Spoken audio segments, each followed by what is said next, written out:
Hello everyone. Happy Monday to you all.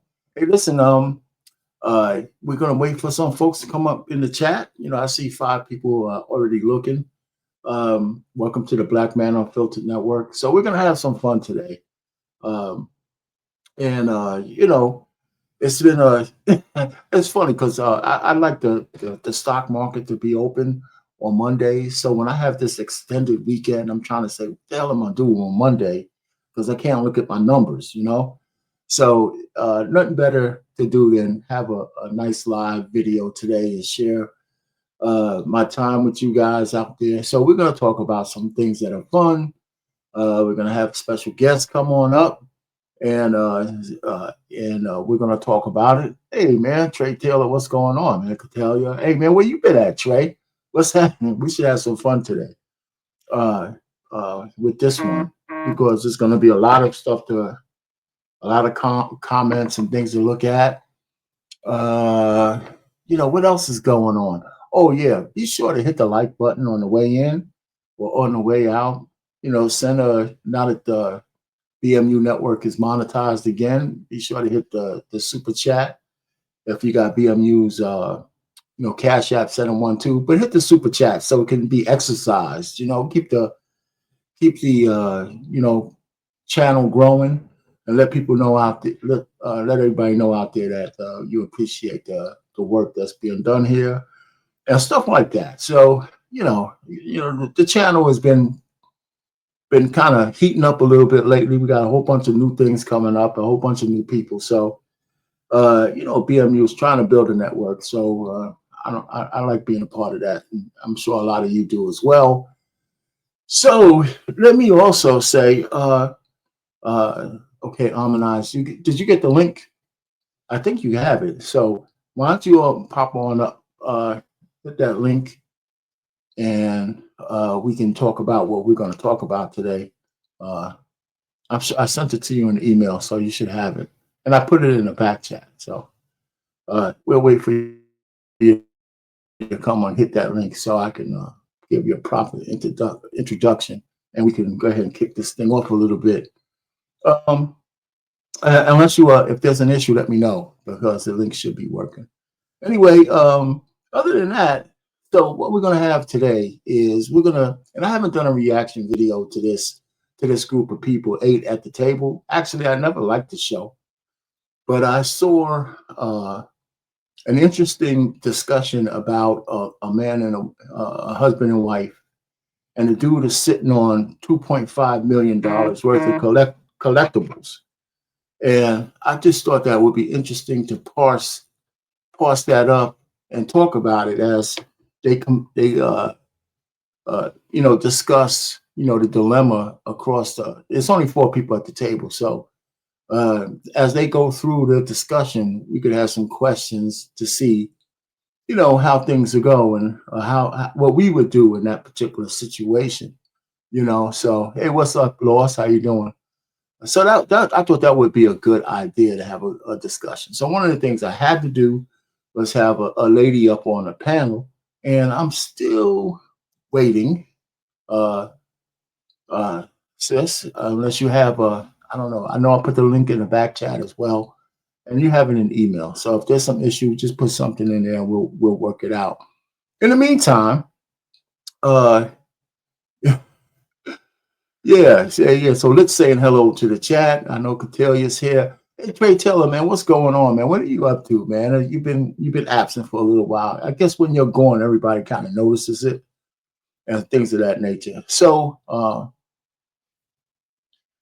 right. Let me go ahead and see what is going on. But anyhow, while we're waiting for to get the show started, let's let some more folks come in the chat. What else is going on that is interesting? I usually have a lot of political commentary, so it's good today where we don't have to talk about politics, and we can talk about some relationship stuff. And I don't know if any of you saw that 8 at the table discussion, and I think we'll be interested. It's not a long discussion, but I have a lot of questions based on what they're saying to each other, and it'd be nice to parse through all of that stuff. So. Um, So that's all good. All right. Let me see what's happening here because I'm gonna get started. I'll just wait for a little bit more time. So before we get going, all right. Uh, what else do we have? Man, there's some other things coming up this week on the Black Man Unfiltered Network, of course. So make sure you look at his live stream for the upcoming events, and make sure get to put your schedule together so you can make sure you can make some of those things. So there you go. All right. So I appreciate it. So before we get going, I want to not introduce or reintroduce you, but my co-host for today is gonna upgrade the whole stream. Once she comes up, and I'm gonna be much appreciated for that because we definitely need a woman's point of view on what we're going to discuss. So without further ado, so I can shut my mouth, here is Amanaz. Hello, Amanaz. How you doing? I'm good. How are you? Oh, I'm fine. I'm fine. I appreciate you coming up here and saving the day for me today. Oh, no problem. I appreciate the invitation. How have you been? It's been a while. So, go ahead. Well, tell us where you been, if you want to, and what's happening. Go ahead. What's your Um, thing? yeah, ain't much been going on. I was in YouTube prison. Oh, is that right? Yeah, I got a copyright strike. So Mm, yeah, I was in the box for about 90 days. okay. So I've been out about 2 weeks or so. So getting back into the swing of things, but there's still plenty going on.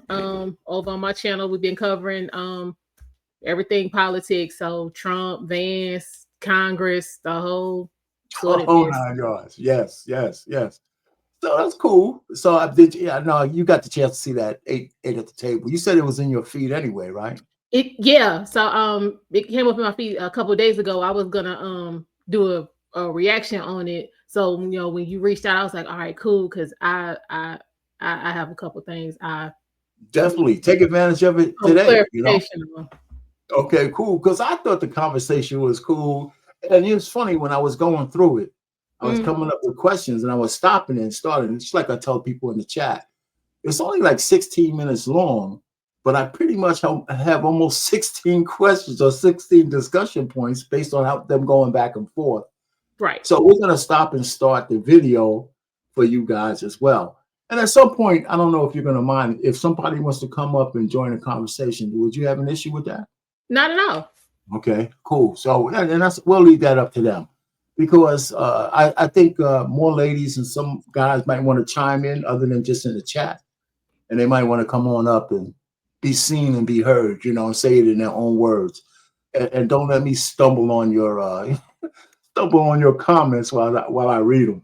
Okay. Anyway, so you want to get started? Yep. We can go ahead.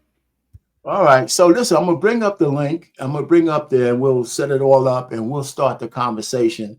And really, it doesn't take long before I'll stop it because there's a couple of things being said in nice little chunks. And so, before we get too far, it'd be nice to discuss what we heard. A couple of minutes by a couple of minutes. So let's go. Let me share it,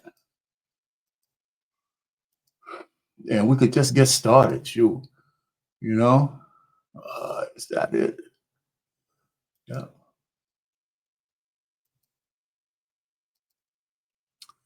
Ooh, what happened? Something happened.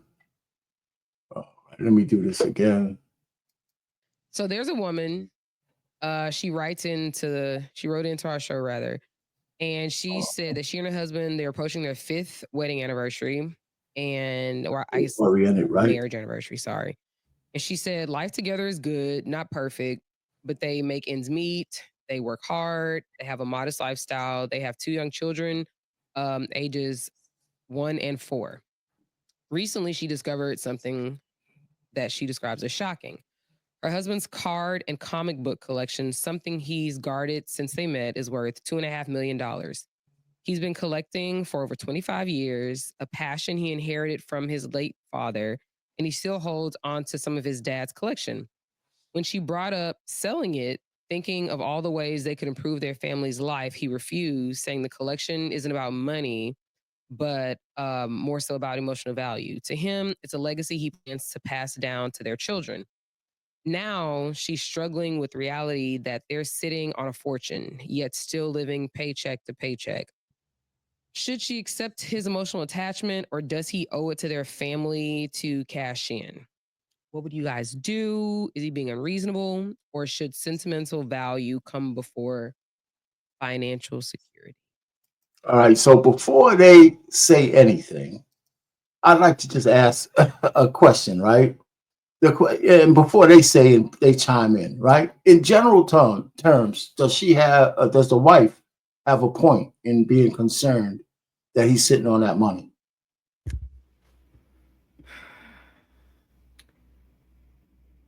No, Okay. Why would you say that? Or does it depend on the kind of relationship they have? no. The kind of relationship doesn't, for me, it doesn't matter because I'm looking at it like this. Um, they're not destitute. From what the woman said, they are in a position where they're able to meet their bills and do what they need to do. So you have what you need. Might not necessarily be what you want, but you have what you need. Okay. So a lot of people aren't in that position. So count your blessings. Another thing is, where did she come up with this $2.5 million as far as the value? Like, I mean, when you're talking about comic books and baseball cards and that kind of stuff, that is real specific. So it's, a certain group of people you need to go to find out what your stuff is worth. And then plus that costs money. So these people are just gonna talk to you for free. So, ma'am, did you spend money to try to find out how much this stuff was worth, or are you just taking somebody's word for it? Well, or did in a matter of conversation, did he tell her, oh, by the way, she may say, what's all these things you have? Now we're assuming it's just cards and comic books. Let's just say there's a whole bunch of collectibles that he's been doing, all right? Mhm. So you're right. Somebody had to do with the appraisal to say it was worth $2.5 million. My assumption was that he told her. Okay. Okay. But you just still right, because that's my assumption that he told her, but that's not what was said. So let's just say she said, what's all that worth? He said, it's worth around $2.5 million. I passed it, my father passed it down to me. Now the fact that she knows, right, that how much the collection is worth, does she consider the modest lifestyle that they're living? They could pay for their lifestyle, but does she consider that struggle now, right? Because she got this recent information. If she tip it over like, damn, I still got to work. I got the kids. I got this. And you sitting on 2.5 million. I could just, maybe I could cut back on the hours. We got a 5-year-old, blah, blah, blah. You know what I'm saying? Is she thinking that in her head? Is that one of her? She is. She is. Okay. She is. Thing is, it could have been worth 2.5 million when whoever told her that at that time. Okay. We all know just because you paid something for it, that don't mean when you get ready to sell it, that's what it's gonna be worth. And if we're gonna be honest, $2.5 million after you pay associated fees, because you're not just gonna sell it, you need a broker, they have to get their piece, taxes, this, that, whatever. It's not gonna be $2.5 million. And realistically, for a family of 4, I'm not, I don't know what their lifestyle is or any of that. How far is that really going? Well, let me put it this way. I know when she first started talking, they could pay the bills, but just like everybody else, when I say everybody else, a lot of people in America live in check to check. Mm-hmm. So I would imagine they could pay their bills. They probably have a modest savings and all this kind of stuff. But most people ain't sitting on 2.5 million. That changes a mindset, right? Yeah, It does. I mean, Even if I get it. I mean, for me, if this is something that started with his father, I'm just gonna kind of take it in a different, take it down a different road. Since this started with his father, this is not really, for me, if it was me in the situation, that's not really something I feel like as the wife I would be entitled to. but we are in America. I I understand. Maybe I'm a different breed, but I mean, because we don't know if the dad's gone on to glory or whatnot. But if this he did pass away for me, then who am I to say you need to just scrap it for my benefit?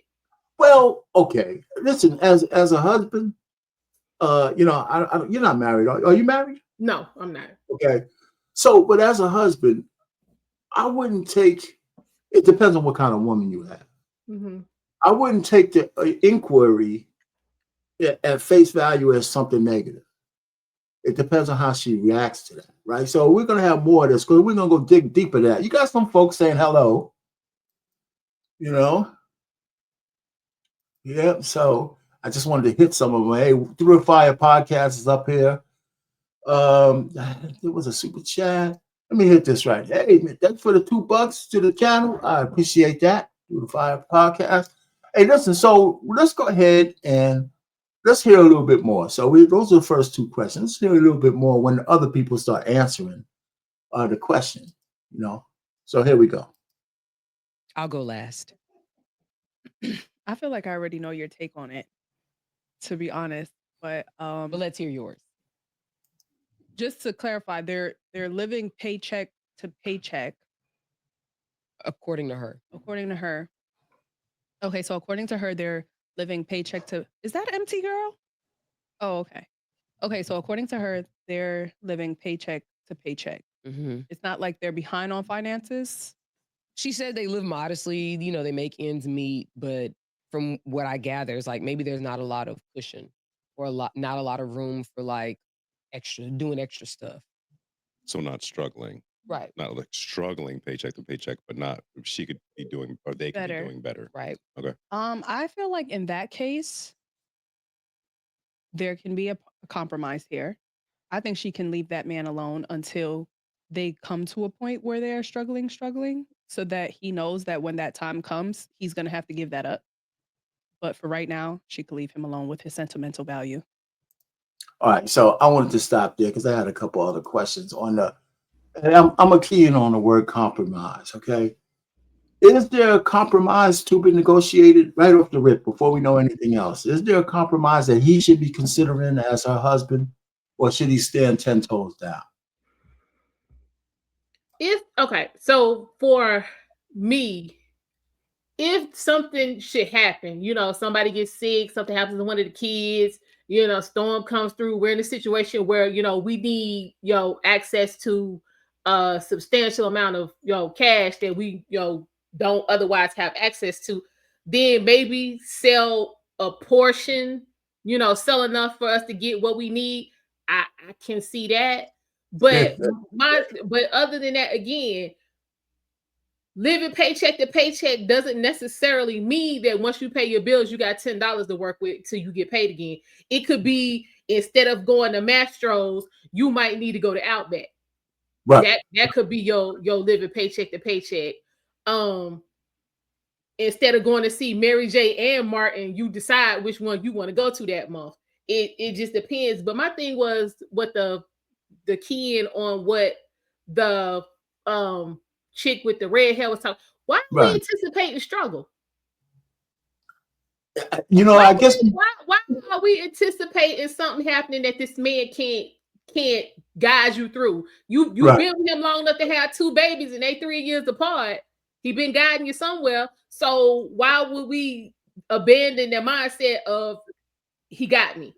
Yeah. If something happens, then okay, we don't have any other recourse. Then you might have to sell something. But I don't think if that man is moving the way that it sounds like he is, and this wasn't an issue until she found out how much it was worth. If something happened, he already know what he gonna do to get them through. Absolutely. So leave all of that in the attic or the basement or safety deposit box or wherever that is, and let that man be a man. Well, I agree with you, and the reason why we're talking about this. And the reason why the red-haired lady is saying what she's saying, because I think that, I don't want to say every, but in the back of a woman's mind, if she's doing 9 to 5 like you are, and she knows, and whether she's a modern woman and all that kind of stuff, I think that struggle is just an interpretation, right? I mean, you live in paycheck to paycheck, and you can pay your bills to a man. We're getting it done. We both got to work. But to her, we'll say, it's paycheck to paycheck. If I can get that extra dress, I can chill out a little bit. Why are we doing a little struggle of, even though we can afford it, I gotta contribute half all of that. Plus, I gotta look at the kids. Right. We don't know what she's contributing. She could be working 15 hours a week and acting like that's too much. So again, if you don't have to worry about the lights being turned off, you don't have to worry about not having anything to eat, you don't have to worry about the sheriff coming with a foreclosure notice. You're good, and you've been that way, and you are able to move. Again, you had 2 babies and they 3 years apart. The man been doing something. Well, and yeah, right. So you leave it alone. Just because does that knowledge mean you trust him less now? You know what I'm saying? No, because that really didn't have anything to do with me, because that started way before. Right. So let me ask you a question. You think she knew? Well, obviously she didn't know until after they were married the value of it. She might have known he had some kind of collection, but she didn't know the value. And let's go ahead and continue just a little bit more, because I'm gonna stop it real quick, like less than a minute, because there's another question that comes up right after that, real quick. Okay.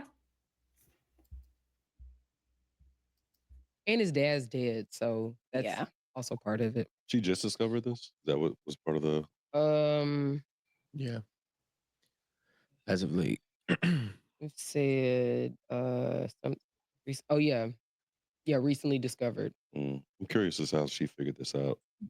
Was she snooping, or did it come out in an argument? I feel like that could be a factor. What I'm thinking is that she probably knew that he collected, because it's hard to collect that much stuff, amass that much about stuff. it. Somebody she probably just came across the value of it. Yeah, that's what I'm thinking. I'm thinking she. All right, so I just wanted to hit that point. Does it matter how she found out? Yeah. Okay, go ahead. Give me some. What do you mean? Why do you think that?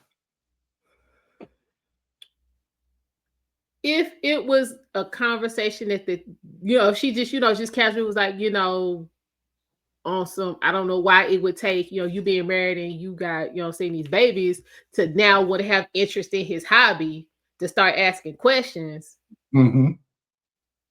That's a whole different story. But I mean, if it was just a conversation, hey, you've been doing this for a while, what do you get out of it? So forth and so on. And they just started talking, and he, mentions, this is worth A, B, C, D. Then that's one thing. She got somebody in her ear. Okay. Like girl, I don't know how y'all know how we can do at times. So Girl, that's we trying to go to Atlanta, and he up there, playing with them comic books, and I'm just saying the money he putting into that, you could have been using to come on this trip, and we wouldn't have to go without you, and this and that and the woo. And then she started asking questions. Then it wasn't on some, I'm trying to connect with you because this is something that you're interested in. This is on some, I'm gonna make you feel bad because I can't go do what I want to do. Oh, hold on, Armanai. Let me you brought something up. Can she keep the fact that she knows what he's sitting on private between her and him? No. She shouldn't, or she wouldn't. She should, but she won't. But because it sounds like she really doesn't understand. Because when you get into collector's items and all that different kind of stuff, it's some nuts out here, and they found out you had this stuff. And think it's in your house, they will run up in your house. She could be putting everybody in, depending on what he has. That's what I'm saying. She could be putting everybody in danger by running her mouth. Absolutely. That's what she doing. Excuse me for covering you up. Here's what Trey, of course, we have to put a Treyism up here. Right? Black women don't understand the value. She found out it was worth $2.5 million, and immediately she wanted to sell it. Black women are shit with money. I had to put a Treyism up there, whether it's true or not. Right. Well, my thing is, he's been absent for a little while, so I had to put a little Treyism up there. Hey, team, thanks for showing up. She said hello. Travel One's here. Just stick the knife in the back over here anytime she can. Go ahead. Say what you want to say. Last thing you want to do is put money in black women's hands and have Okay, some black women don't know what to do with money, Trey. Because my question is, if it's worth 2.5 now, by the time you give it to these kids, how much is it gonna be worth then? Right. That's Because then exactly you might be able to, you know what I'm saying, leverage that to do something else and already have that paid back, you know what I'm saying, exactly. in no time. It just Exactly. depends on what it is. I mean, like if Right. he got Because, like a first edition, you know, some right. kind of Batman or something like that, like people have died for that. So, I mean, that Yeah. would make sense. It just depends on what it is. But again, this started with his father. So this was before he even met her. Now, depending on how much he has added to it during the course of the marriage, then she might have, you know what I'm saying, something she can complain about. But again, you already said y'all are not destitute. You know what I'm saying? You able to do what you need to do and take care of your kids. So, I mean, really, what more are we asking for? You know, it's so funny that you brought up depending on how much he added to it, because there's a question about that coming up. Not right away, but it's coming. That's going to be part of the discussion. You know, what did she add to? You know, if what did he add to it? You know, how much of their marital money did he put added? The other thing you talked about was leverage, right? So in order to leverage that, if it's worth that much, you get an appraiser, and they say, well, listen, you could borrow, say, 500 grand. But you can't borrow 500 grand so y'all can go to Venice and hang out. You're going to be putting it into some real estate, something that's going to give you a return on investment so you can pay that loan back, correct? Right. So, yeah, so I'm not so sure that's what she's thinking about. So let's go ahead and continue. It's a couple of minutes this time. And there's a couple of questions that will come up after the next 2.5 minutes. She just found out how much it's worth. That's my assumption. Because it doesn't say. I do get the part that, you know, it's related to his dad, so. Women love to live on somebody else's shit, bro. This is fucking crazy. I just don't get it. I mean, my thing is that collection is his collection passed down from his father. Also, in addition to whatever he's been able to acquire, although they're not struggling, they could live better. They could be thriving. But I don't think that he should sacrifice it right now. That makes no sense. He's going to sacrifice it. My thing is, one, you were cool until you found it. Like there was no fucking issues, right? Now you find something that is his, that is worth some money, and now you want for him to cash out so he can, I guess, provide more. But for what? Like my whole thing is like if he does this and God forbid y'all break up, I just sold my sentimental value that's attached to my own collection, my father's collection, you know, to provide for a life, and we're not even together. I just think it's crazy because when you really think about it, a lot of times women operate on survival. No matter how much money they have, they still operating on survival in some way, shape, form, protection, survival, providing survival. They're operating from survival. So you're surviving. Chill out. You don't need to like you're surviving, you're good. Like you can be better, but to be honest, I believe if you don't have the money, it's because you don't know what to do with the money yet. You're gonna sell it and then what? Burn through it? Y'all never even had the money. So, you know, I just don't understand why we have to go to that now. If you're about to lose your house, you're struggling, your car's getting repossessed. Now it's time for a compromise. But right now, work a little bit harder, figure some shit out, and stay out that man's collection. That's my opinion. Also, what about if he wanted to continue the tradition with his kids? That's what he said. Oh, he did? He wants to pass it Yeah, he down. wants to pass So it down. then I think that's the sentimental value that's going to be passed on. So now you're All right, so that's where I want to stop it. We got some questions now, right? So he said, my man said enough. Okay, so first, let's deal with what my man in the white said. Is it true that women love to live off of other people's men's, particularly shit? Yes, absolutely. That's ingrained in us from the time we can walk. Why spend my money when I can spend yours? Okay. I would imagine anybody in the chat, if you have something against that one, I think it's kind of true. But some of it is something that men naturally understand, right? It's not all nefarious, right? I mean, if you got to, you know, I've been married, you know, I take care of the finances, even though we didn't have that conversation. She used to work. She doesn't have. She still works now, but not sustainable. It's just so she could have pocket change. But I pay the finances, but she does everything else. Mm. You know what I'm saying? So men kind of understand, if you got it, you're gonna invest into your family, your future, your children, and all that kind of stuff. So it's not really that. So what my man said sounds kind of bad the way he said it, but yeah, if you're gonna cleave to a woman, she's gonna expect more from you than than you might be thinking. And finances is one of them. That's how I feel. But that could just be me. So I don't think there's anything wrong with that per se. It's just how you build it. The other question I have is, do you think his wife all of a sudden now thinks she's living in survival mode, as opposed to knowing that she could be living in somewhat a little bit lavish lifestyle, or a little bit of luxury, because he's sitting on 2.5 mil? Okay. Now all of a sudden, check survival mode. I don't. From the very beginning, the way saying she the lady was reading, it doesn't sound like they're in survival mode. Survival mode is when you got to figure out, you got disconnection notices coming, and you got to figure out who's not gonna get paid so I can buy some time over here. That's survival mode. You and your husband being able to pay your bills and take care of your kids, and nobody's starving and nobody's walking around with holes in their shoes. That ain't survival. Well, okay, so but just subtle the way I asked the question. I agree with you, but the fact that she knows just sitting on that little nest egg, does she consider now check to check survival? Probably. Yeah, you know what I'm saying? Probably. So yeah, that's what I was saying. She said, "Oh, listen, why am I doing all this? You could provide a little bit more, even if we don't need it. Can we live just a little bit better?"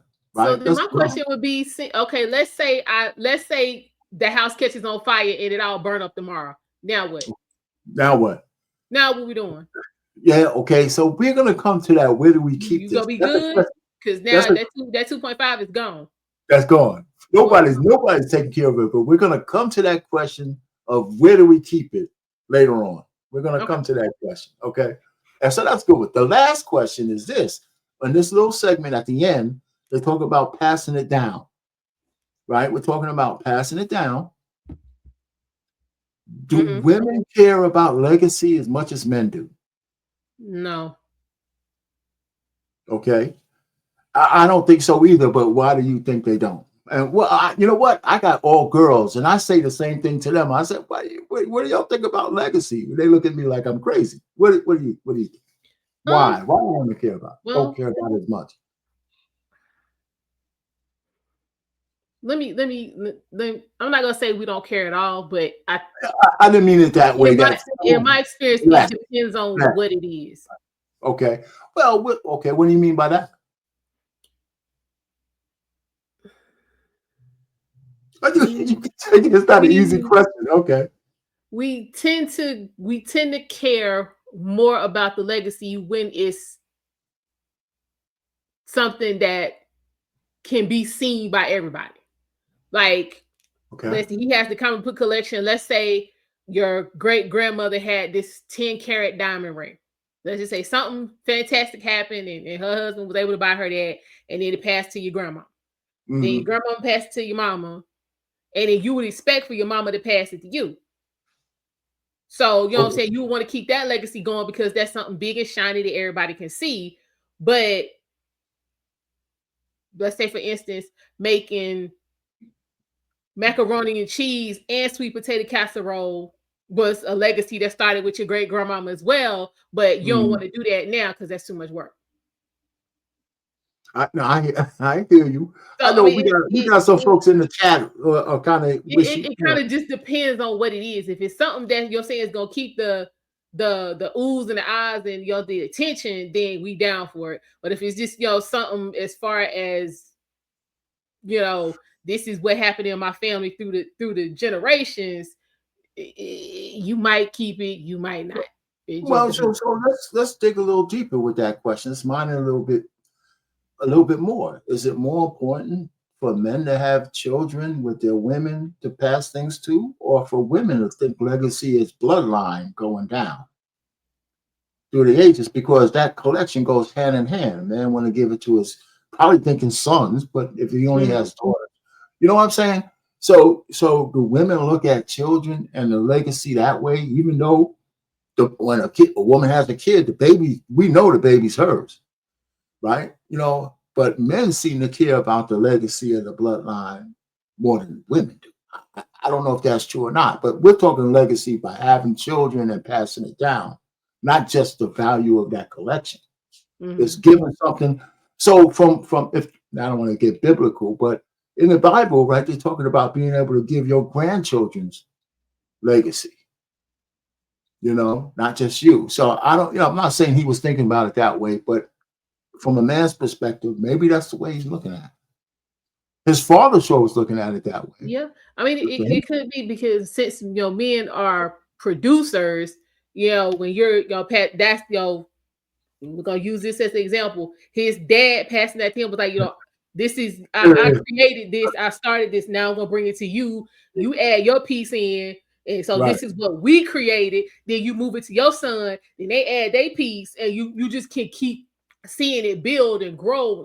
Right. Get Yo, when Trey's I you know mean, what Trey said? If it goes to your daughters, they're selling that shit right away. eh, depends on what kind of job you do with your daughters. Because I mean, if it was my dad, because it's only me and my sister. My dad doesn't have any other Right. kids, so there's no son. So if in this situation, it would pass to me. I wouldn't sell it. You know, but Travel One even has some disagreements with you about she's Child. Batman centered. Yeah, you know. Do you know Travel One? You seen her around before? Travel One? Yeah, I'm familiar with Travel One. Travel One, I'm good. Trust. Yeah. I'm good. All right, so let's continue. She gonna Thanks look up. for the Well, some good okay, comments. hold on. Let me Trey. Okay, let's say the man. Can we just go here for 1 second, Mr. Payne? Yeah, We stuck on this 2.5. Let's right. say he was like, all right, we're gonna go ahead and sell this. And they go to a broker and the broker shop it around and he come back and say, look, the best I can do is 805,000. Now what? Okay. You was banking on 2.5 million, but this man telling you I can get you 805 and I'm gonna take my 20% off of that, and then y'all work with the rest. Now what? You know, but We still gonna sell? well, but if you look at what he said, right, in terms of she's going to divorce him, is that the one you're looking at? Yeah. All right, so she's Okay. going to divorce him and walk away with. Listen, at this point, So he gonna have to use some of her 1.5 to pay them lawyers fees and stuff. well, So she gonna get that 1.25. but okay, but let me put it to you this way. And I don't want to disparage because this is all hypothetical because she might love the guy. She's going to go with what he says. But in today's market, maybe the question would be, is a woman who is even questioning this more likely to say, shit, I could divorce this guy, no fault divorce. And even if there's only 500,000 left, I'm better off than I was before. Because I have the money, I have the been kids. done, it's been said, and it's been proven in most cases. It ain't true. I'll have the money, whatever's left. I'll have the kids, and I'll have the asshole paying child support on top of that. And there go his card collection, whatever he got out of it, I'm still sucking on the tit of that. So that's the way America is working right now. Especially if he doesn't have a prenup that put that collection in some kind of trust or This something. is true. Yeah. He shit up. If he doesn't have a prenup or a trust about it, he's shit up. How does she knows? He's got to be on eggshells. I got to keep this woman loving me for the rest of my life, or else she's going to take everything I work for, and get on the circuit talking about happiness. I'm not happy. I graduated. You know what I'm saying? I'm not going to disparage all women, but he's in danger. I think he's in danger of losing everything. He could be, and he also could be well, let me back up. His dad could be 3 steps ahead of both of them, and it is locked up, you know what I'm saying, in some kind of trust or something where he really can't sell it. Well, you know, even though that's a possibility. Okay, Travel One, yeah, a prenup can be contested. That doesn't mean it's gonna be thrown out. Right. That's exactly right. All right, so let's I've written too many that have gone through. It's so funny. I mean, like I said, this little conversation, we could go so many different places with it. It's great, you know. So I thought it was good. So let's continue. You're basically taking that away from your kids. It's But not- to play devil's advocate, at some point the shit got to get sold, right? So, yeah. but And somebody gonna sell it. somebody, Yeah. and it's probably gonna be the kids, Yeah. or the kids, right? And we don't know who. Or somebody with a drug problem. Goddamn. We're putting drugs on. We'll cross that saying. line if we get there. Somebody with a drug problem, a gambling problem, a debt tour problem, something. I think that's tough now that if she says something to him. Did she say something to him already? Y'all better Scared to y'all say need to something to him. put y'all listening ears on. It said when she brought up selling it, That's what she hold on, did. he's been collecting for over 25 years, blah blah blah. So she did bring up selling it. So now that's in the back of his mind forever now. Like now, And hers, yeah. yeah, that's a fight. No, it's over. That's a All right, so Yeah, that's they in trouble. see, there you go. That's the quick question I wanted to get to. Now that she knows, there's no unknowing it, Mm-mm. right? No. Right. So now it really rests on what kind of woman she is. And I don't think we're going to get that through the rest of this conversation. But so we can assume both sides. That she's a good woman and she says, I'm going to follow this guy. Or she's a woman of, you know, as soon as this guy pisses me off enough, I could use the one bullet I have in my gun to threaten him. Yeah. Well, actually, the fact that she wrote in and is asking these four about what to do kind of gives us a little bit of insight into what kind of woman she is. At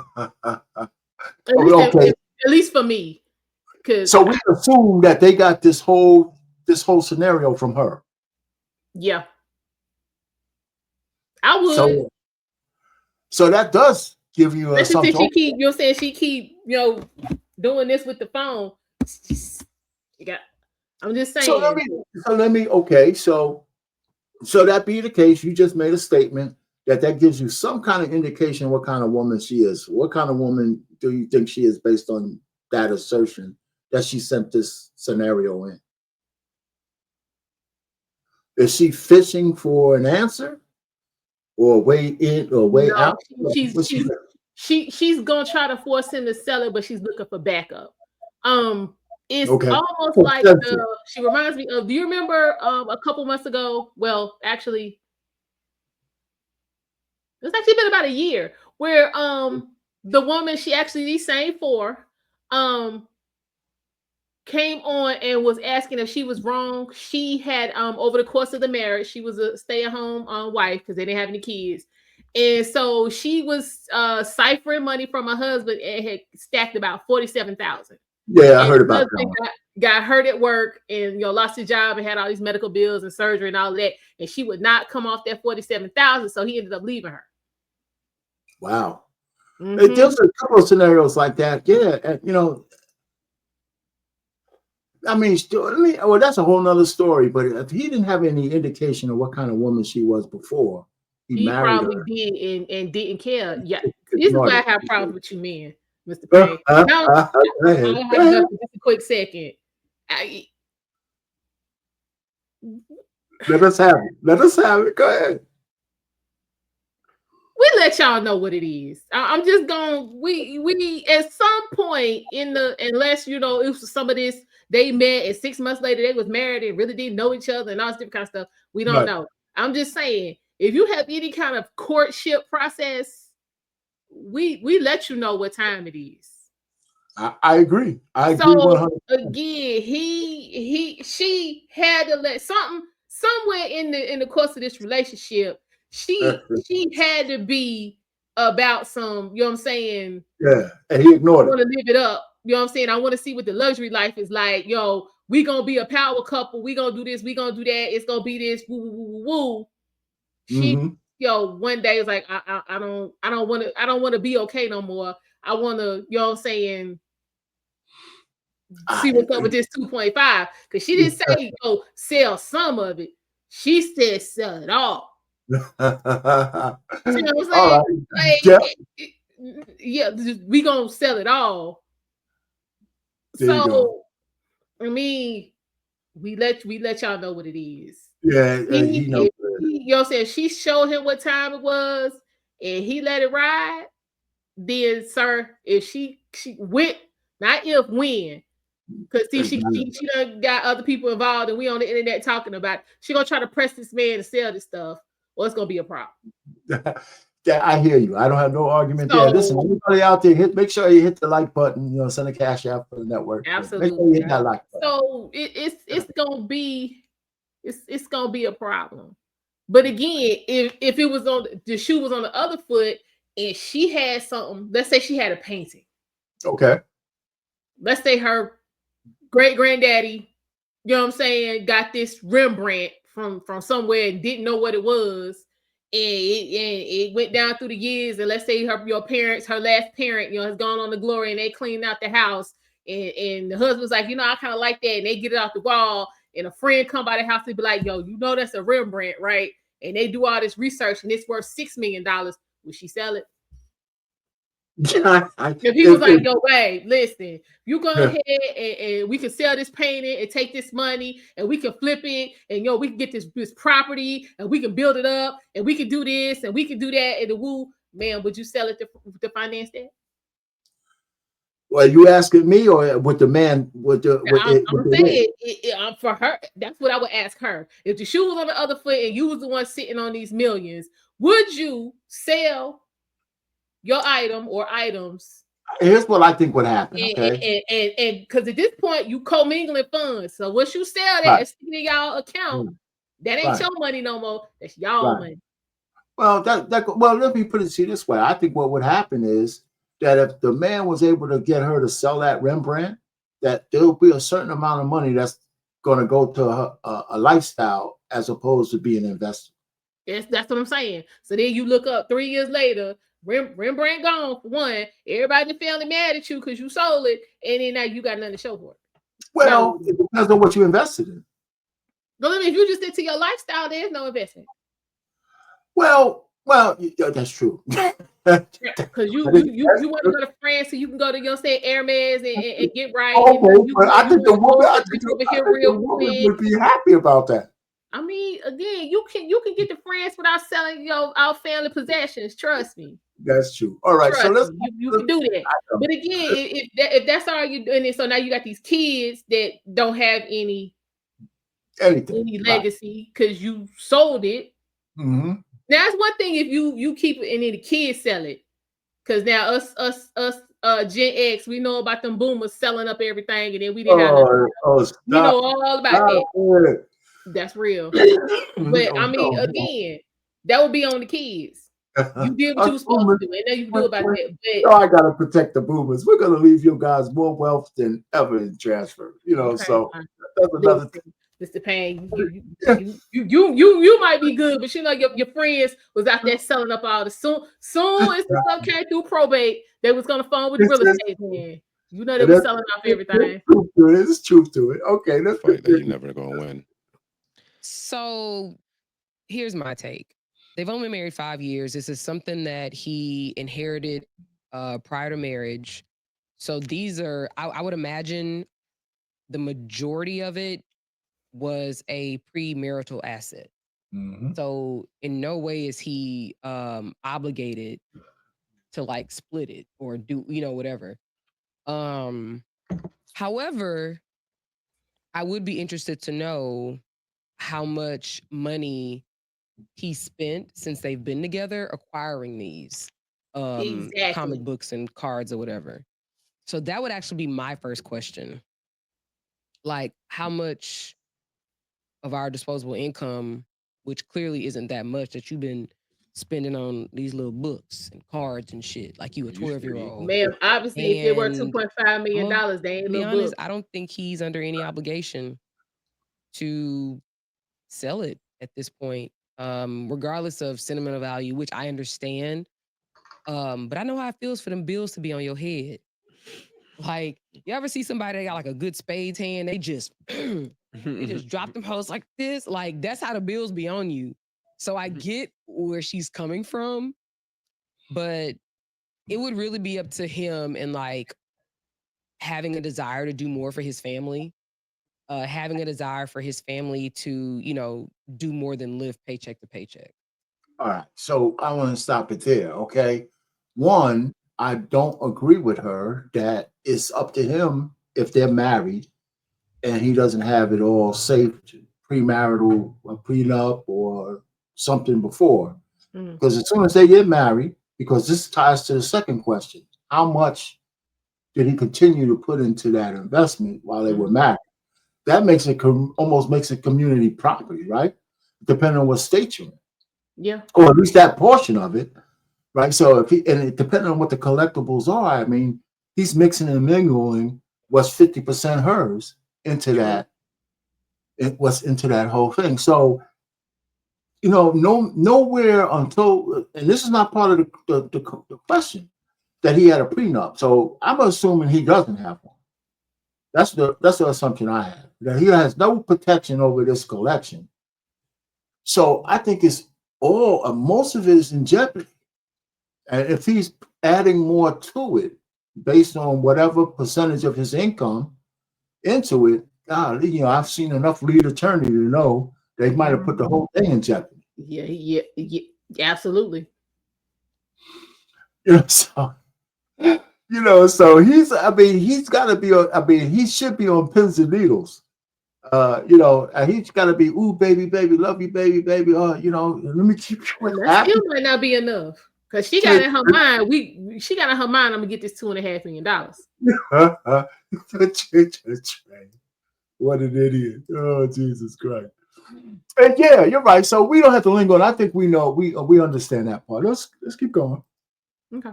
Because at some point, as an adult, you have to make tough decisions to support the family that you've created.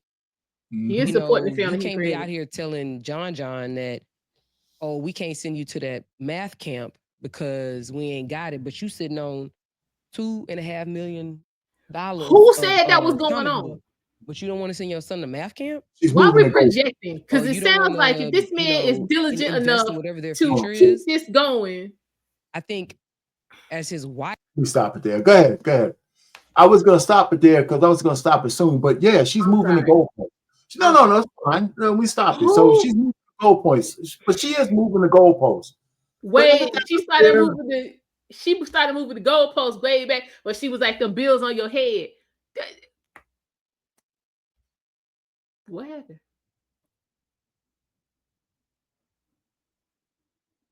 Okay, I'm still here. No, nobody said that the bills was on their head. Sorry. Bills come in, you pay them. Okay. That's what it is. Mm-hmm. You bills come in, you pay them. Bills gonna come from somewhere. I don't care what you do. It come in, you pay it. That doesn't mean it's on your head. It's on your head when you can't pay it.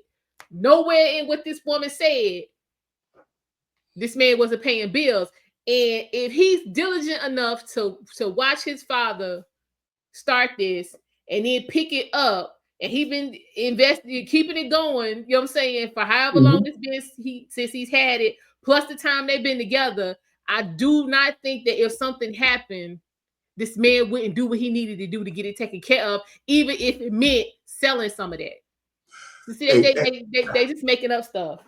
Well, okay, but it's fair. You can send your son to the math camp without selling off your family possessions. I know that's a bad example. That's a bad example. But the truth of the matter is, the truth of the matter is, forget about her example. Steve's coming up with an extreme situation in order to say, which puts him in question. And I agree with you. If that was the case, he would go to whatever assets he needs to go to make sure his family's taken care of. That's what most men would do. Right. I think who are in a relationship like that with young kids. I'd be surprised if he would say, okay, shit, we got to find another way to hang on to this thing, because I don't want to sell any of this. So we're giving him the benefit of the doubt. Now, and if he refused, then he's going to put her back up against the wall for certain things. And then he could lose it all. Well, at least half of it, so, well, hey, it's fine. Lawson's talking about secret accounts and all that kind of stuff, man. It's so funny. So let's continue. So you hit this. That was the big question for this little segment anyway. But let's keep going. I Okay. would have more of an issue with that part. Like if the kids are going without something in some sort of way, versus her just, I think we need that money. It's again, the fact that they're not like struggling, I'm not pressed to side with her. But I think Okay. as a man, like real talk, if they were struggling, he gonna sit here and watch his family that he created struggle just so he That's can a hold on to different his little conversation. cards. I have a problem with that. That's exactly He's right. also He's gonna still pass it going to down. work though. But he's gonna pass it It's down. not like he's sitting on his ass. He's helping make the bills get paid as well. But you struggling. But in her mind, she's struggling. No. I'm saying as a family, they're struggling. I'm just saying that's That where. was- How would they those are struggle? How her you know? words. He could be fine No. with it though. No. They're not struggling. What I'm saying, where I would have an issue with, is that if the family is struggling and barely making bills, and you on a payment plan for your electric bill, or your gas bill, or your water bill, or whatever, and we sitting on an asset like that, what's the purpose of having an asset? I'd like to hear from him. Like, I mean, fair Me enough. too. But again, I'm saying under the the understanding that it's because they're struggling, but they're not. She said it. They're not struggling. So that's what I'm saying.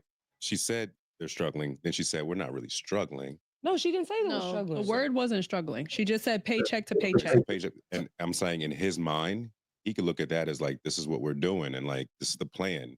We're going with the plan. And ain't nobody said they had another kid. You just had a 1-year-old, so Oh yeah, I that was agree. a joint decision. I agree. So they apparently had a plan, and part of the plan was we were going to work until, or I don't know what the plan was, They but probably weren't paycheck to paycheck until the 1-year-old came. Good So- point. Well, I feel like cards aside, you're gonna have to figure it out anyway. At some Like, point, yeah.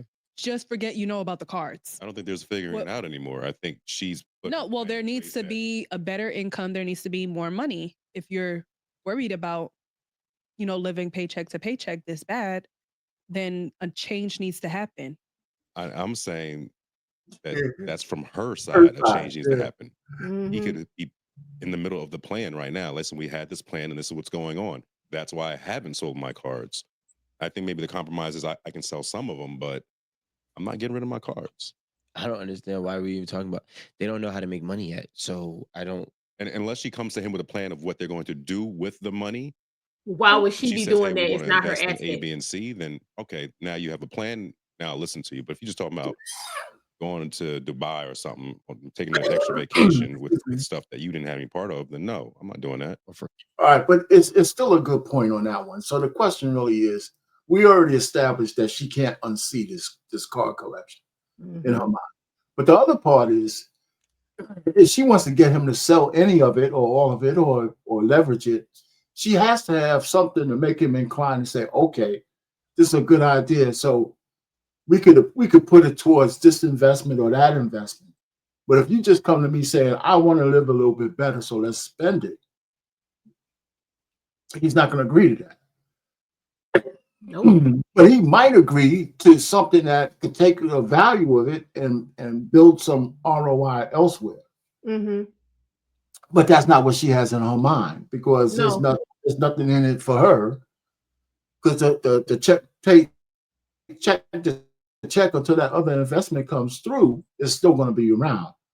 But it's a way of changing the value of a card collection into something that actually might come up with some more income, like a house or something like that, Right. or a rental property, So if she came to him with that would be a different discussion. But that's not a part of this scenario. But if I was her and I'm thinking about generating some more income, that would be the avenue. Hey, listen, here's a 2-family house for $500,000. Why don't we leverage this thing? Mm-hmm. And start to make income from that place, and then we can break off, pay back that loan, and then break off into another direction. That could bring some more income into the house. Yeah. And Now, I'm all for that if she was saying all of that before she found out how much this stuff was worth. Right. Then yeah. But we know that's not where she's coming from. right, because therefore that could just be lip service. But I mean, if I'm moving the goalposts just like the lady in the white hair. I mean, but even if he was to sell it, unless he physically puts that money somewhere she can get her hands on it, what's she gonna do? Well, is there any place he can really hide it now that they're married? I don't think so. Well, You know, I mean, you can't hide the trail of it, but again, it's his collection. He goes somewhere and sell it. They cut him a check. He turn around, take that check, and immediately put it into something else. okay. Like he literally doing a turnkey at the bank. He get the check, he sign it over so and so. Boom! I'm in this investment now. What? You gotta sit back and wait. I hear you. Yeah, that's true. Okay, so listen, from this point on, I was going to wait to the end of their conversation. I have 3 more questions. But if Okay. we want to stop it, if you want to stop it anywhere in the middle, I'll just try to make sure I do it. But so listen up to the end of this, and then we have 3 more questions. For cushion. I do have one question. My very simple question: where is he holding these cards? Because if you just holding them in your house, no, Like that's it's getting taken. no, not it's gonna get taken. I'm like, it's getting snatched. No. I'll take 1 card That's crazy. for 2,000, No. please. That's not what I'm saying. What I'm saying is like you have this type of investment just sitting in your house. Yeah, they're usually in boxes. Not in, even worse, not in a safe deposit box somewhere, not in a storage where you have insurance, not somewhere that's actually safe. It's just in a, like you said, a box. Right, house burns down. In the basement. So House burns does down. Now what? $75,000. Not what? No, 75. I don't know how much $2.5 was it? million. Oh, that's what she said. Yes. Sorry, I just made that number up. Mm. That's crazy. That's a lot of money. She said somebody's a drug addict over there too. So the house going to burn now because they were doing drugs and. Well, no.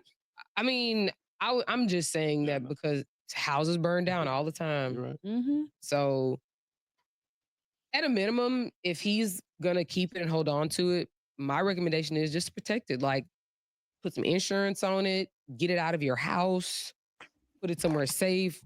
There's plenty of these people that collect these things, so they gotta have like storage places or whatever somewhere. So Sounds like an extra expense. okay, we'll let the shit burn. I mean, I hear what you're saying. I'm just saying, I feel like she's already got it in her mind that she's gonna have something to say about anything now that she knows about it. So now you can get insurance on stuff that we can't use, and I'm working hard to that we're working extra hard to put insurance on stuff that isn't for me. I'm just saying that's what I think is gonna happen. 'Cause That's fair. she's already in his head about it. $1 million flies by when you got it. You could spend $1 million very easily, so easily, and like in her mind, she's thinking paycheck to paycheck is their current life by choice because he has $2.5 million worth of an asset that he can liquidate. But again, $1 million evaporates real fast, especially if you don't know how to manage it. So my thing is, she's the way I see it, she's looking at it as it's the golden ticket, but he's looking at it as this ain't shit. And wait, he's looking at it as like the cards ain't nothing. The value, like it's $2.5 million right now. Oh, meaning of what it can be. Yeah, okay. like in 5 or 10 more years from now, that $2.5 million could be double. In another 20 years from now, it could be triple. Well, maybe he explained that to her. We don't know, but I'm sure he had to keep them. No, but in her mind, they're living paycheck to paycheck by choice. It's not necessarily because this is our situation and we got to do what we got to do. In her mind, they're consciously living this way, or he's consciously choosing to allow them to live this way because he has something that he can liquidate. I think if things got hard and like you said, Rico, that's where I would have an issue. If like, you know, Now you choose. Yeah. Fuck the house, nigga. I'm keeping my It won't last 2 years, bro. She's still gonna have a problem regardless. Now we broke and you ain't got nothing. You ain't That's got no what I'm cards, and we saying. broke. They're not making money now, and the thing that's is, why I said that they need another plan. Like cards aside, I keep saying cards. What are they? Books? Books aside. It's called the collection. Books. Goosebumps. That's what it is. All right, so that's really the end of it. I got a couple of questions we could talk about, and then that's the end of that show. And I guess if we're still sticking around because it's still, still early. But okay, so where is the best place to put a collection like that? Now, just Trey mentioned a fireproof safe, whatever, big, but that's one way. But the stuff is still in your house, right? I would imagine the burglars will have to find a safe, and if that was exactly what they were looking for, they're going to be there until they find it. So now, can they get it out of your house? Is there a way to have it embedded where they can't really get it that easy? So you could. Yeah, I'm with you, Coach. Safety deposit box. I was gonna say that. What was the name of the what was his name? His father founded the Fountain Blue Hotel in Miami, and they did a movie about him. He actually got the first Batman, and his wife ended up killing him for the money. It's gonna come to me.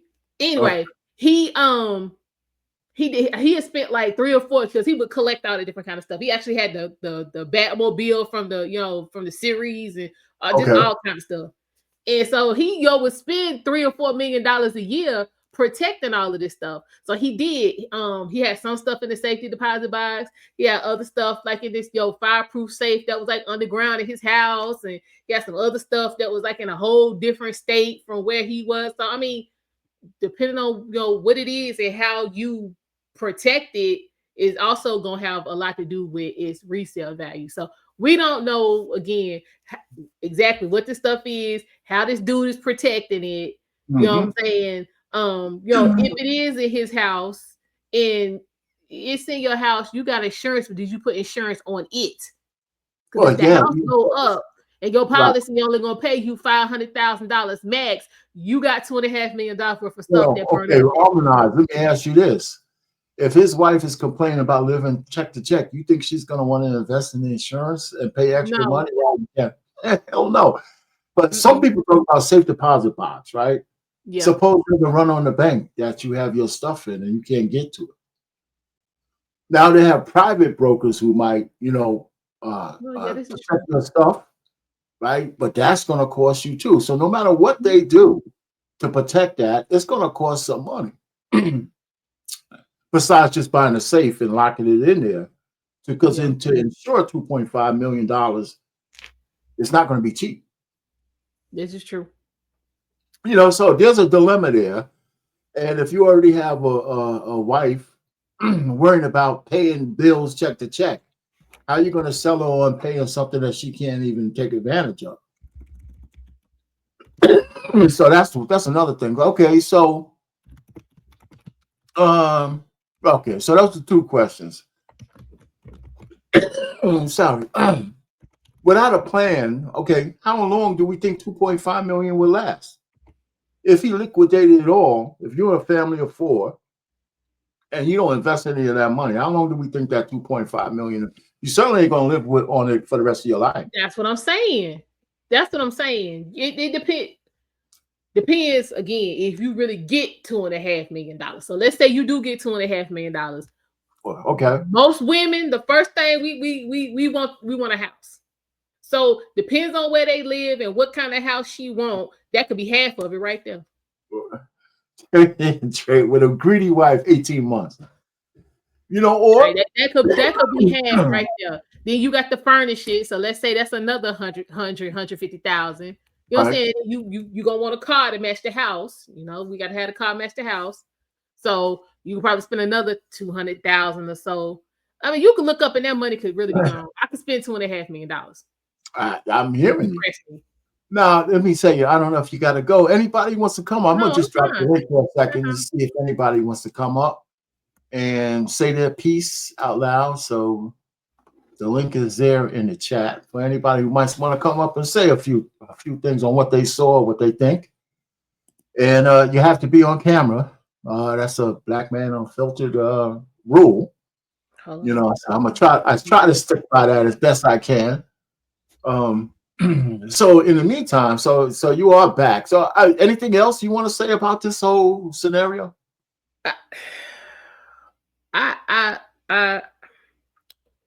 Yeah. At this point, I don't think it's worth, because at this point she on a fast track to trashing her marriage. Okay. Just in my personal opinion. I don't think it's I don't think it's worth it. Again, if it was something really going on, I'm just going off the men in my life and how they Okay. move. If it was something like my dad came for Christmas and he literally just left this morning. Okay. And he probably watching, hey daddy, if I mess around and fall out, We he got to keep coming going. back, and whatever he got to do to get here and make sure I'm good, that's what he gonna do. So for me, I feel like this man is in the same place. So again, if they're not destitute, nobody's starving, everybody has what they need, and saying they're able to take care of their responsibilities. Let's sleep a dog's lie, man. Leave it alone. Mm-hmm. If it's something you really, really, really want, or something you really want to do, then have the conversation with him on how y'all can get that done. That's all I'm saying. I got you. Hey, welcome, Trey Taylor. How you doing, man? Good. Can you hear me? Yeah, we can hear you. Go ahead. What's going on? So I actually am a card collector. I literally just sent out 3 Jaden Daniels cards not too long ago to be graded that I got. I've been collecting cards since before I was in the military. So there's a few things that I need to correct. First of all, millionaire collectors, there's specific companies. One of the companies is named PSA. There's a few other companies where you can actually turn your collection over. You can get insurance for it, and they put it in a vault, so you don't even have it in your house. I guarantee you, if he has a $2.5 million collection, it's not in his home. And if it is in his home, he's an idiot. But it's not in his home. But given what I'm seeing, you know what? He might be an idiot because there's no way in the world you get married with a car collection of that kind of value and not get a prenup first. You have to protect that. That is an asset. And I don't even know how we even get to this conversation without him securing his assets like that. But the entire thing is the moment that she found out, literally the moment she found out, his goose was cooked. He was done. There's nowhere to go from there because she now knows. And this is why I know for a fact there was no prenup, because in a prenup, you have to identify all of your assets up front. You That's right. can't hide any of your assets, because if you do, that then makes the prenup null and void. And that they can contest it now because you were being dishonest about your assets. So she did not know, which means that for 5 years, at a time before they were dating, he did not tell her about the value. He probably told her I collect cards, but he definitely did not tell you how much. He didn't tell her how much it was worth, which is why she's thinking $2.5 million is not a lot of money, especially when you start to factor in inflation and cost of living over the next 10 to 15 years. $2.5 million is going to go up in smoke like that. And so I think that she sees it as, oh, this is a lot of money. I'm rich. And he's thinking this is nothing. Like, this is nothing. And although I'm thinking too, if he has kids, how do we know that he's not trying to save this collection to put his kids through college? Right? I know an antique car owner. He has antique cars, a nice collection, worth a little bit of money. He only sold it so he could put his kids through medical school. That's the only reason why he sold it. So how do we know that he's not thinking long term and he doesn't have a plan to actually sell it? And maybe he wants to save it for his kids. We don't know which direction they may go. They may go to medical school. They may want to go to law school. They may want to be an engineer, architect. We don't know. We don't know what kids want to do, right? So maybe he's thinking long term. But I'm telling you, the moment she found out it was worth $2.5 million, it's like Roger Rabbit with like the little dollar signs in the eyes, like she's thinking, oh my God, my life can be like this, but she doesn't understand that it won't be like that forever. Even if you added $50,000 a year to your current situation, which in their particular case will probably be a lot, it only lasts you 50 years. I don't know how old they are, but it only lasts you 50 years, right? So it just doesn't make sense. The best thing for him to do is, and it's my belief, she's going to divorce him because she's entitled to have. She's going to divorce him, and the judge is going to force him to sell at least 1.25 million of that collection, because he's going to have to liquidate, because that's what I believe she's going to do. But if it doesn't go down that route, don't sell any of it. You've been making it this far, you'll be fine. You'll be okay. She's going to have to suck it up. She'll just be mad. It is what it is. She probably won't let you touch it for about 6 months, but she'll get over it. You know what I mean? She'll get over it. But you do not sell it, because really what that is that's your retirement. That's your fallback on. Right. Anything That's goes awry. opportunity. Right. That too, yeah, absolutely. It's your opportunity. It's something for you to fall back on, right? And if he is in comics and he's in like Pokemon, in that world right now, in the hobby right now, R.Payne, it is on fire. Can't I mean, we're imagine. talking about the guy Logan Paul. I know you Yeah. the Paul guy had a podcast. Yeah. He Yeah. he was wearing a Pokemon card on WWE, was worth $1 million. Wow. That hobby space right now is on fire. So if that's what he's collecting, he's probably sitting. It's probably going to be a little bit more within the coming year or two. So he's got to hold tight. He's got to sit tight if he can. I have a funny feeling that she's going. She's all. I don't trust. I believe she's probably already talked to a divorce attorney. It's a plot. The plot has already begun, in my opinion. They She's got all already that probably met with a divorce that. attorney. That's funny, man. Okay. Well, you know, there's no argument. I mean, he's wide open. Based on the information that we have, his life is wide open to his wife. Mm-hmm.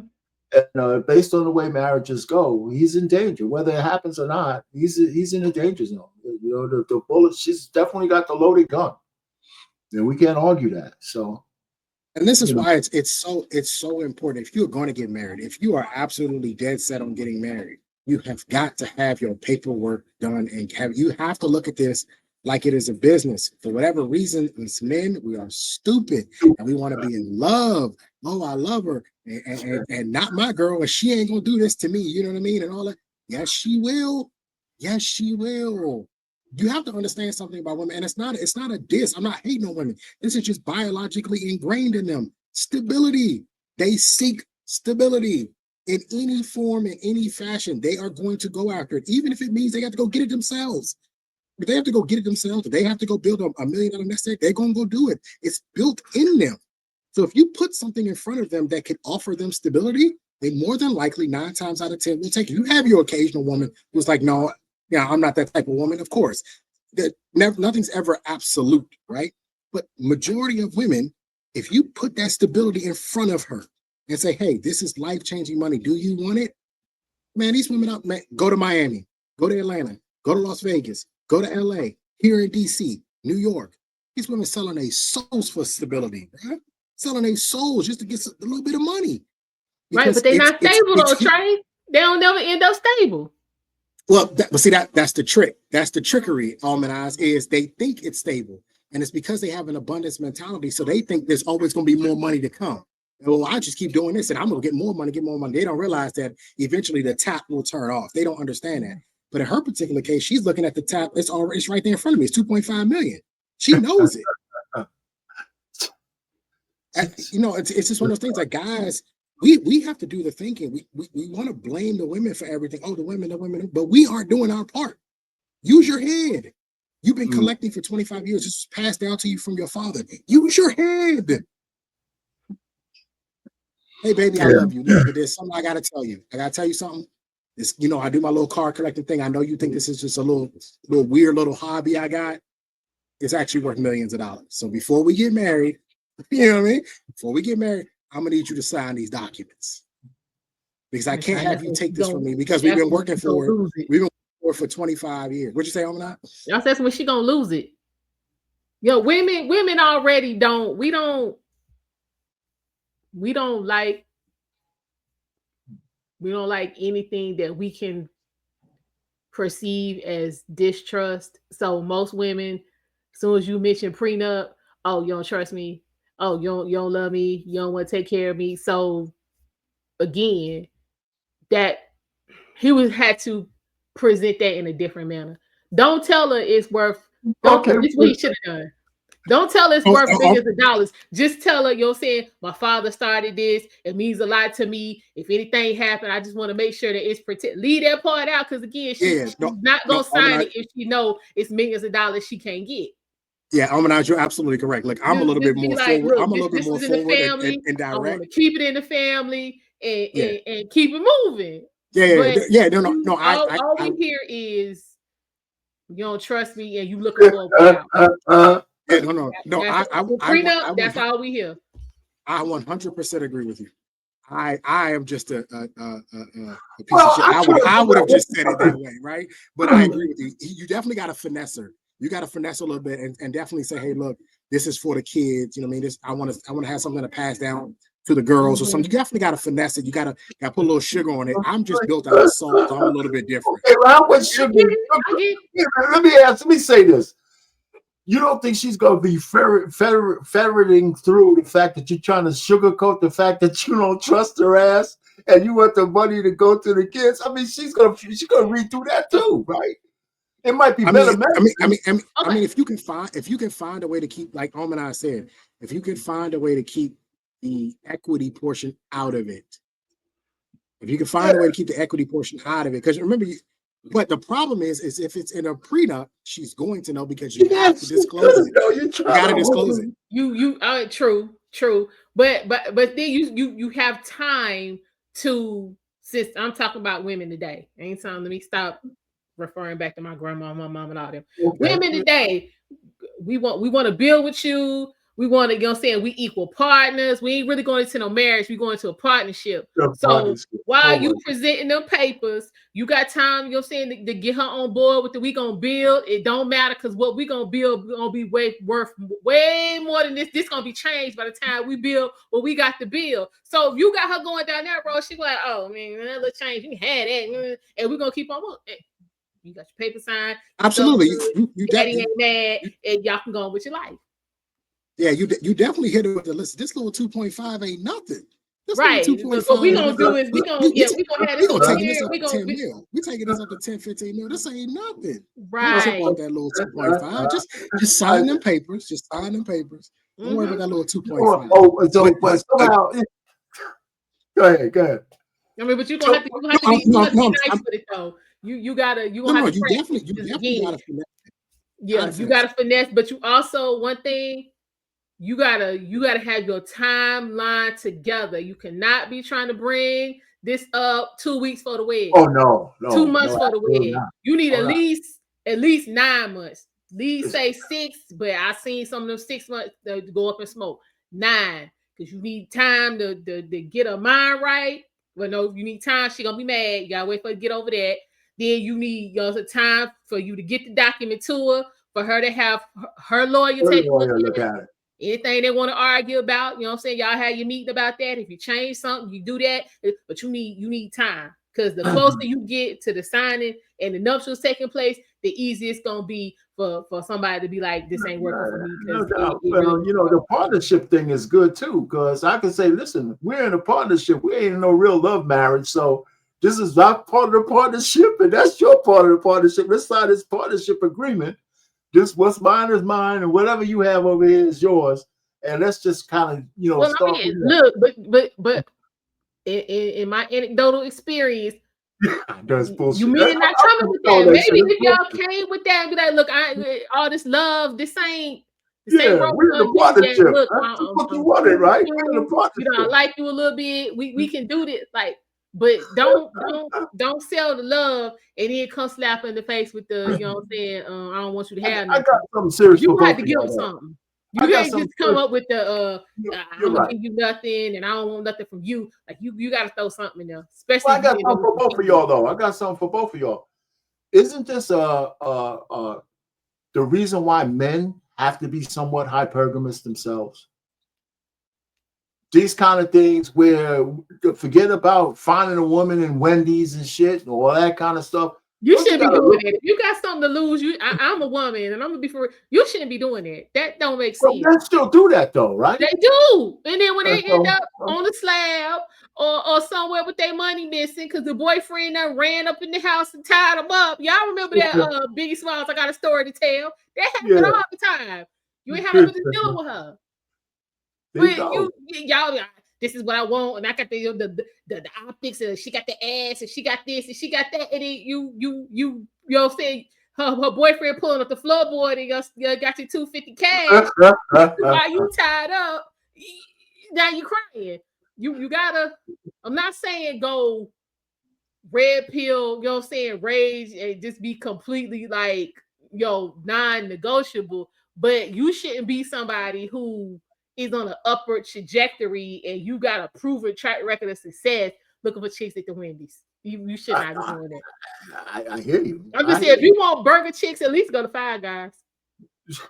I'm just saying, Here- like, here's the thing, R.Payne. Men can't be hypergamy, right? Not the multitudes of men cannot date Of up course when not. it comes to women, because majority of the women don't make that kind of money, right?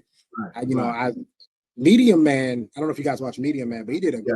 great video about the Bureau of Labor Statistics and the salaries that just came out. It was showing, you know, who makes what or whatnot. So men don't really have that opportunity because most men of every ethnic background make more money than the women. As a matter of fact, Yeah. all of them make more money than the women, right? Mhm. So we don't really have that option. However, I will say this. You do need to start to date women that have something to lose. There you go. They have to have something to lose, Mhm. right? So it's okay for her to have her own house, because if she has her own house, she won't want to take yours.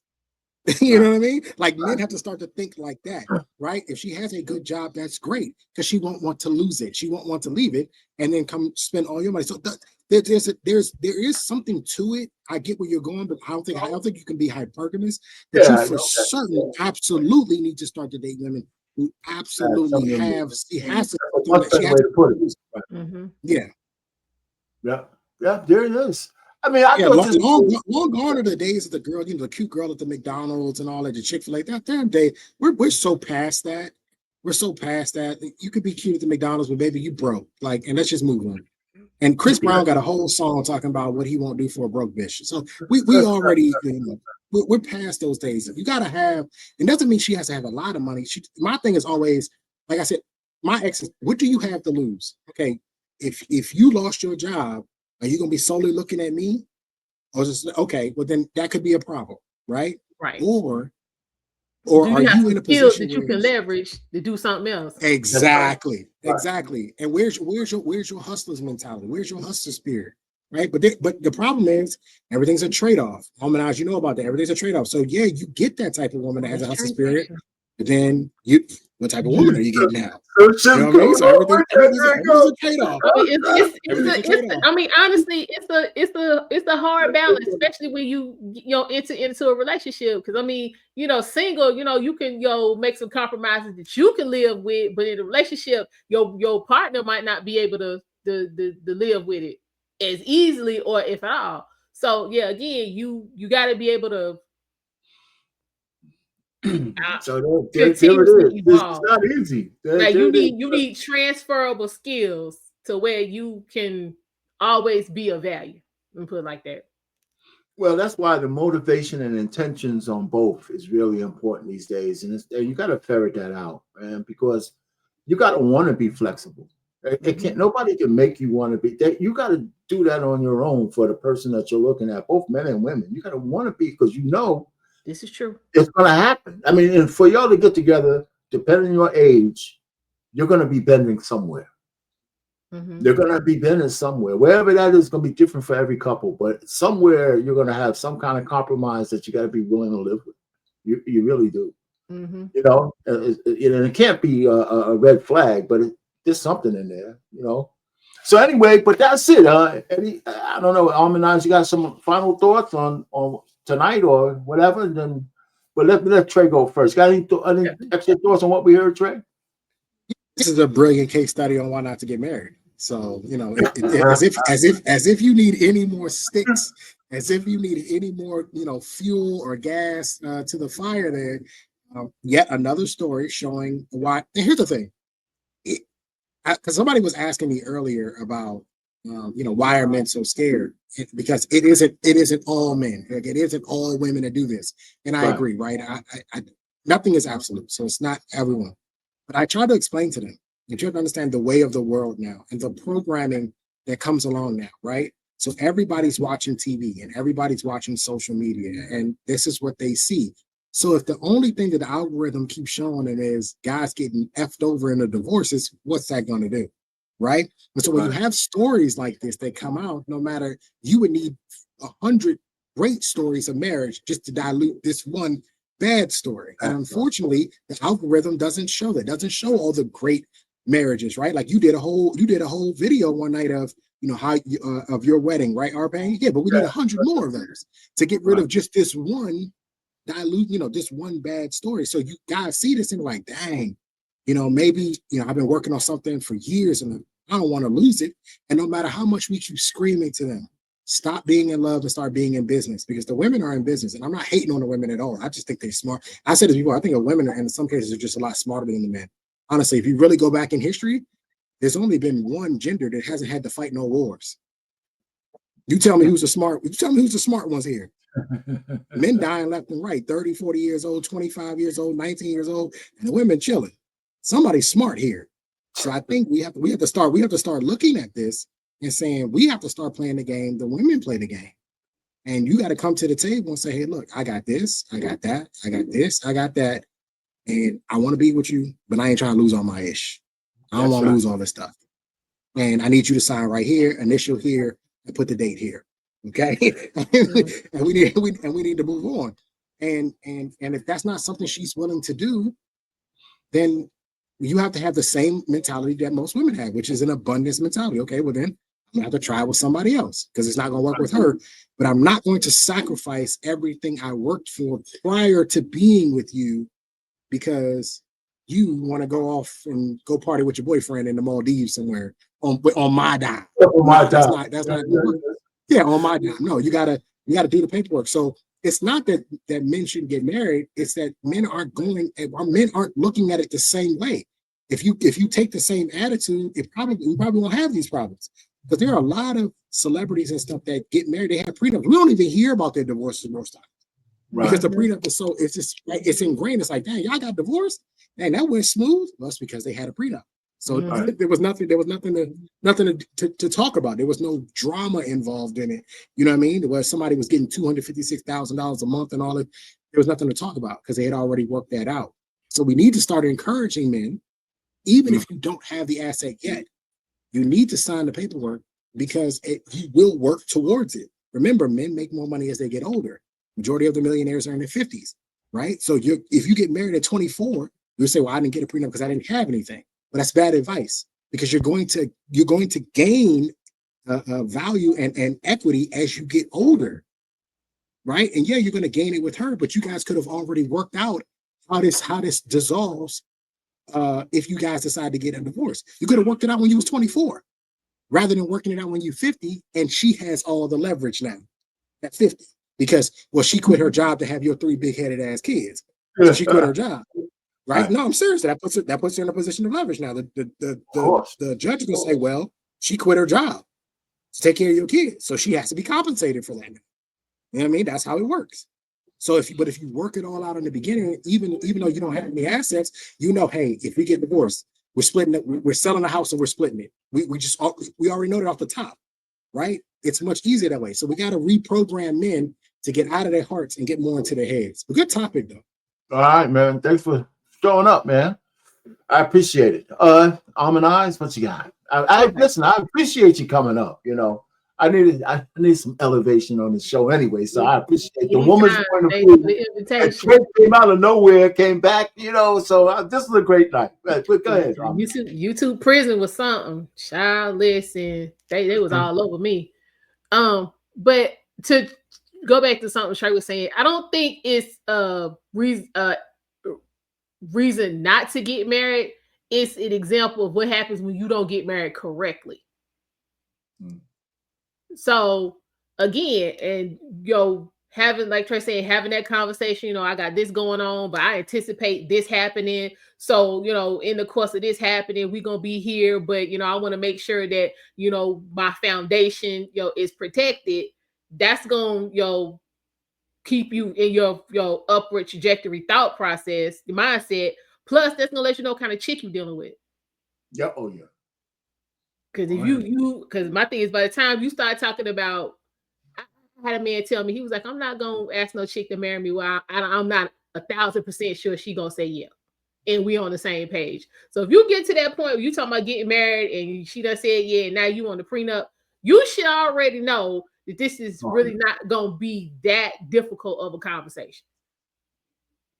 I mean, it might be a little touchy, we might, need a minute to be like, dang.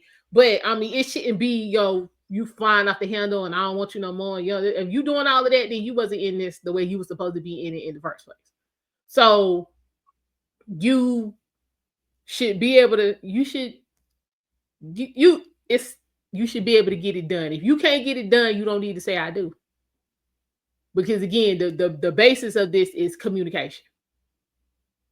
I agree. Because then for both of you, it's the opportunity for you to stand on who you said you was when y'all got together. Because as the woman, you should understand, okay, well, he's making these 6 figures, and he's trying to do this, and he wants to have this conglomerate or whatever, yada yada yada.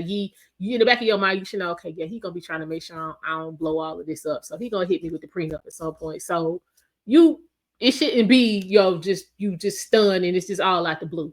So y'all, black people, black men, get married, marry us, but just do it correctly. That's all. You Just got do it. it correctly. Yeah, that's funny. Say, listen, this is the first video I ever watched full through of 8 at the Table. Really? I mean, yeah. I mean, I couldn't stomach some of those. Yeah, they get that. Yeah, they kind of. I said, "Oh my God, I don't want to watch this." So I was just happy they came up. But anyway, thanks to the chat and the A team, and he said, Mr. He said was here, Highway 20. I mean, everybody lit. Yeah, Everybody yeah, went by. yeah. It was a good conversation.